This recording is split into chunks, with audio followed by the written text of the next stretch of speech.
আপনি নিজে মহিলা এমপি সেজে গেছেন, বিনা ভোটে পাশ করছেন, আপনি কেন আমার সাথে আসবেন? আমি মনে করছি যে আপনি বিনা ভোটে পাশ করছেন, ভবিষ্যতে আমার সাথে আপনার আমার একই, কারণ আপনিও মহিলা এমপির মতোই পাশ করছেন, সিলেকশন নেত্রী দিয়েছে, আপনি পাশ করে গেছেন। আমি তো তার এলাকায় গেছি, বিভিন্ন নেতার এখানে গেছি, আপনি তো তাও জানেন, বুঝছেন? ভোট করতে শোনেন, এত গল্প করেন না। ভোটটা তো এখন আল্লাহ বলছে ঘাট অঘাট হবে, কিয়ামতের আগে অঘাট ঘাট হবে। তো অঘাটের সাথে আসলে তো কথা বলবেই অঘাট। আমি কিন্তু এসব কেয়ার করি না। আপনারটা আপনি বিরাট কিছু হতে পারেন, বাট আমি কেয়ার করি না, ডোন্ট কেয়ার। সবার জন্যই তাই। সেটাই। আমি কিন্তু এই হুট করে চারানা দিয়ে হঠাৎ করে নেতা হইনি, আর হঠাৎ করে এমপিও হইনি, আর হঠাৎ করে আমি হুট করে নিচ থেকে উপরে উঠি নাই। একটা লেভেল মেইনটেইন করে এটা সবার জন্য, আপনি একা না। রাজনীতি করতে গেলে আপনি বললেন, আচ্ছা ঠিক আছে, আপনি ক্রস করবেন না, আবারও বলছি। আপনি বললেন 86-র কথা বলছেন।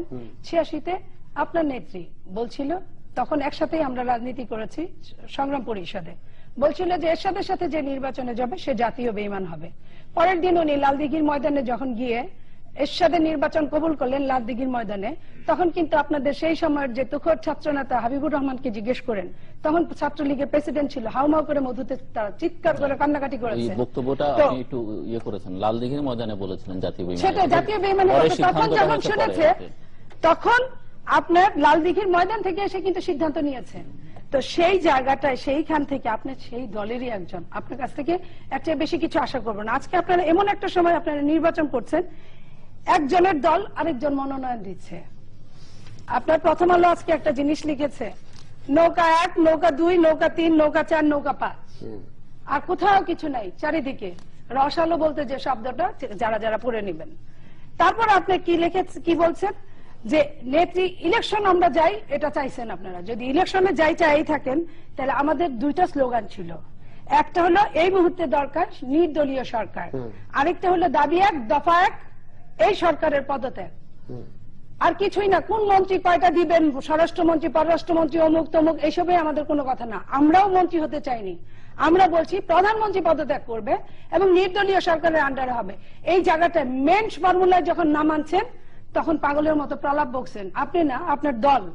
সেই প্রলাপ বকতে গিয়ে কখন কি করছেন, আপনারা মেন্টালি কখনোই চান নাই বিএনপি ইলেকশনে আসুক। কারণ আপনারা জানেন 5টা সিটি নির্বাচন থেকে শুরু করে এসব নিয়ে আপনারা জানেন যে কোনোভাবে পৃথিবীতে সূর্য পশ্চিম থেকে পূর্ব দিকে উঠতে পারে, পূর্ব দিক থেকে পশ্চিমে উঠতে পারে, কিন্তু আওয়ামী লীগ নয় কোনো সংগঠন পাশ করতে পারে না। Never ever. আমি কিন্তু আমার সমস্ত শক্তি দিয়ে আপনাকে বললাম, চ্যালেঞ্জ করে বললাম। আর আপনি চ্যালেঞ্জ করছেন এলাকায় গিয়ে।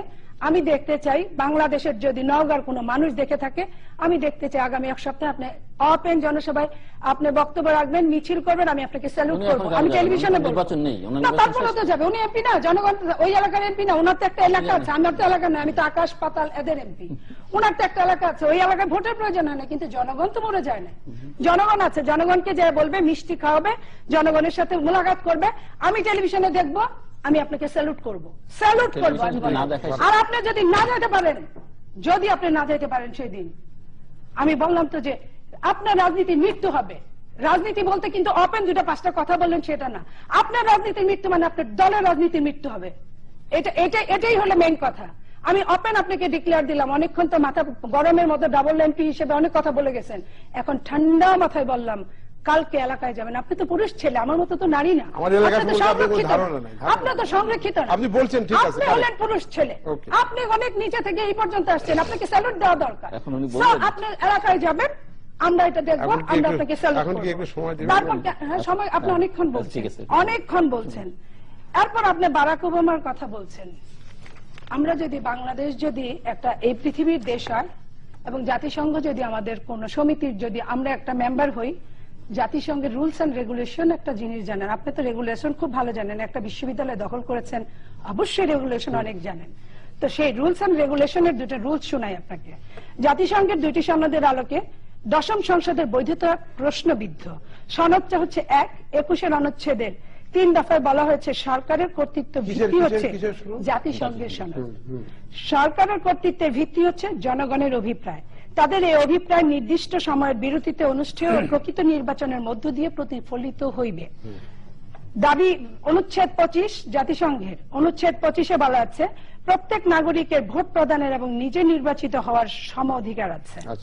গায়ের জোরে 5ই জানুয়ারির যে ভোটটা করবেন, এটা কি এই 2টা সনদের মধ্যে পড়ে? আর এই দুইটা সনদের মধ্যে যদি না পড়ে তাহলে কি আমি আর আপনার জাতিসংঘের সদস্যপদ থাকা উচিত? আমি তার বিচার মানবো তাল গাছটা আমার, এটা তো হয় না। আর যদি আমি এই গ্লোবাল ভিলেজে যদি জাতিসংঘ থেকে বিচ্ছিন্ন হয়ে যায়, আমি আমেরিকা, ভারত, পাকিস্তান এগুলো নিয়ে কথা বলতে চাই না। জাতিসংঘ আপাদমস্তকে সবার জন্য সমান, সবার জন্য যদি সমান হয় তাহলে এই যে জাতিসংঘের যে এই সমিতি যে রুলস এন্ড রেগুলেশন দিচ্ছে, সেই রুলস এন্ড রেগুলেশনে যে শুধু প্রতিবেশী, একটা প্রতিবেশীকে খুশি রাখে কি আমি বাঁচতে পারবো? আমি কি একঘরে হয়ে যাব না? আমার প্রতিবেশী তো সমস্ত বিশ্ব, কারণ আমি এখন ইন্টারনেটের যুগ, এখন গ্লোবালের যুগ। সো আমি এই কথাটা আপনাকে জানতে চাই যে জাতিসংঘ থেকে আপনার সদস্যপদ যখন খারিজ হয়ে যাবে বাংলাদেশের, আপনি কি আপনার এই বিনা ভোটে একটা পাশের জন্য আপনি বাংলাদেশের 16-18 কোটি জনগণকে প্রশ্নবিদ্ধ করবেন? এটা তো হয় না, এটা তো হতে দেওয়া যাবে না। আর এই দেশের দামাল ছেলেরা এটা ছেড়ে দিবে, এটা তো মনে হয় না। এটা কখনোই দেওয়া উচিত না। এই কথাগুলো বলতে হবে দেখি আমি এখন টকশোতে আসি না। অনেক জনগণ আমাকে ফোন করে বলে, SMS দিয়ে বলে, আমাকে মেইল করে বলে আপনি কেন যান না? শুধুমাত্র এরকম বিনা নির্বাচনে পাশ করে আসাদের সঙ্গে একসাথে বসতে ঘৃণা বোধ করি। Sorry to say.